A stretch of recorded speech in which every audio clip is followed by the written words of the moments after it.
And I'm not in a position to make any commitments with you on those today, other than to say that we understand the importance of trying to look for ways to bring relief to the market now that will enable all of you to get out and do the kind of good work that you do.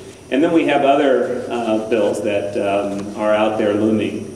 We have some bills that I won't go into in detail, but some of which may dramatically change the way in which we do transportation and housing planning around the state in order to account for the AB 32 greenhouse gas emissions mandates that were signed into law a couple of years ago. And that's a discussion that we need to continue to have in earnest, because at least on our side, many people don't realize that many of the long-term housing and transportation plans that we are very, very aggressively implementing were enacted and adopted a year or so before AB 32, which then committed the state to reducing greenhouse gas emissions down to 1990 levels by 2020. And so we now have to go back also and revisit certain components of the Governor's Strategic Growth Plan to make sure that that there is sufficient consistency between those plans and AB 32. And that's a discussion that we will need to have you involved in a very direct and intimate way, because in California we're shifting to this new paradigm where we are committing to both rebuild infrastructure, but do it at a time when we can, when it's environmentally friendly.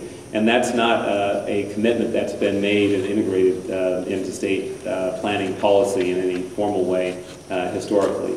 And so we're kind of at the beginning of that stage where in the next 20 years, next 30 years or so, we're going to be finding out how to do what the governor is asking the cabinet to do. He's looking to me to say, get the housing going, get the cranes going to build the transportation projects, and then he goes to ARB and EPA and says, hey, clean up the air, clean up the environment, and you all have to do this as quickly as possible.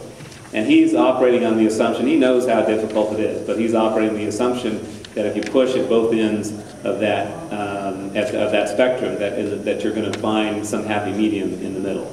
And if we all stay engaged and bring all of the creative ideas to bear, get all of the issues on the table, then we maximize the chance that we can in fact do that. Worst case, of course, would be for any of us to fail to recognize the seriousness of this imperative. If anybody in California thinks that we're going to do anything of any consequence from this day forward without dealing with the environmental side, I think that you have been slipping away from reality, or the reality that we deal with today. And so we're going to be talking with your industry about so many different issues on the legislative side, how to help you build now, how to have some long-term stability on land supply, how to deal with local land use policies so that we are addressing those issues as well. How do we have a permanent source of revenue that might be available to build or to support affordable housing? All of these things are issues that are not only central to your industry, but they're central to the state of California, because if you're not building and employing people in construction, if homes aren't being sold, and we aren't employing people in real estate, financial services and the like, the whole state of California is going to continue to feel the impacts of that. So we're going to continue to work on the legislative side. Administratively, we've had a couple of good wins as well this year. Many of you I sat down with last year, and we talked about just a very practical things. Some of you were concerned that the new regional blueprint planning process that we have does not give sufficient attention or consideration to the RENA process and housing, and so we've tried to enhance the application that we're putting out this year on blueprint planning to give greater emphasis to housing and try to encourage the transportation planners to see you as equal partners in that process so that we can have a true integration of transportation and housing policy.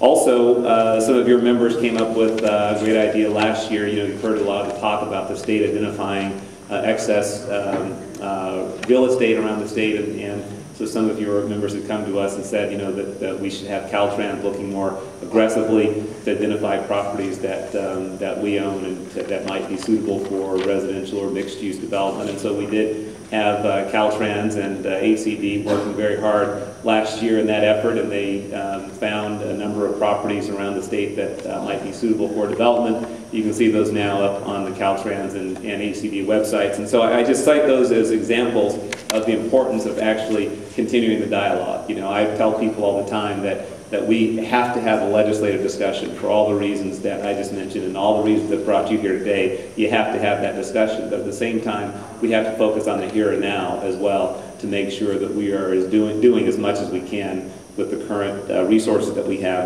and the current programs that we have. And so we're going to continue to talk all year and beyond about Prop 1C and ways to improve the housing market and ramp up on building, on the permanent source, all these issues we're going to continue to talk about.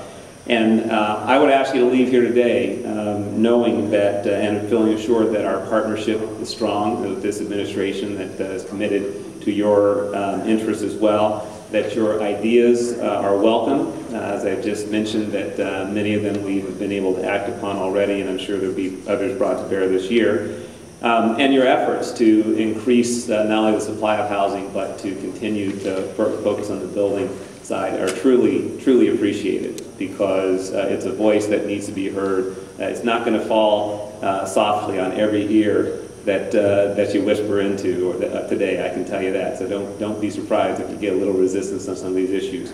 But raising the issues themselves is so critically important, because they need to hear it from others besides us, and they need to hear it from all corners.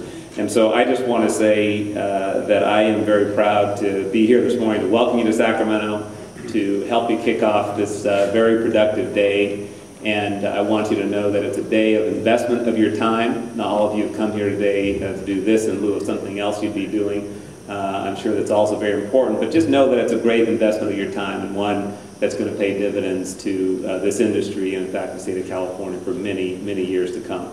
And I look forward to working with you in that effort. So thank you again very much, and have a great day.